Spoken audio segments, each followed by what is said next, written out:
কয় একে যে কোনো একটা কূপের ভিতরে ফেলে দেওয়া হোক।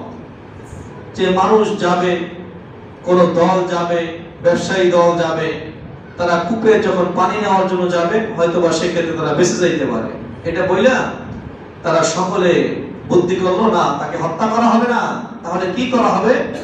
তাকে একটা কূপের ভিতরে ফেলে দেওয়া হোক। এবার ইউসুফ আলাইহিস সালামের হাতে পায়ে ভালো করে রশি লাগাইছে।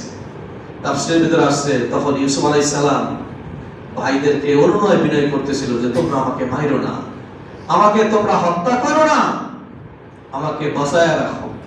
ভাইরা এই কথা শুনতে রাজি হইল না। ইউসুফ আলাইহিস সালামকে তারা কূপের ভিতরে ফেলে দেবে, সে পড়তেছিল না, তারা জোর কইরা ওই কূপের ভিতরে তারা ফেলে দিল। আল্লাহর কি রহমত, সেই কূপের ভিতরে ছিল একটা পাথর।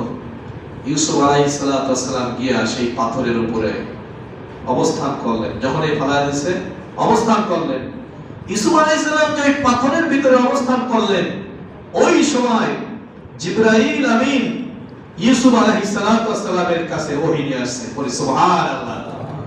জিবরাইল আমিন বলতেছেন, কি বলতেছেন ভাই?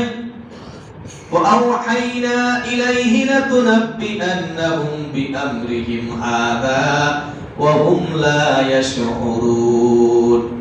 ও ইউসুফ, তুমি কোনো টেনশন করো না, কোনো চিন্তা করো না যে তোমার কোনো ক্ষতি হবে, তুমি এটা ভয় পাইও না। সুবহানাল্লাহ বলবেন না? লিল্লাহি তাকবীর, লিল্লাহি তাকবীর, নারায়ে তাকবীর। আল্লাহ এই তাকবীরগুলো কবুল করে না, বলো আমিন। সামনে কিন্তু রবিউল আউয়াল মাস আসতেছে।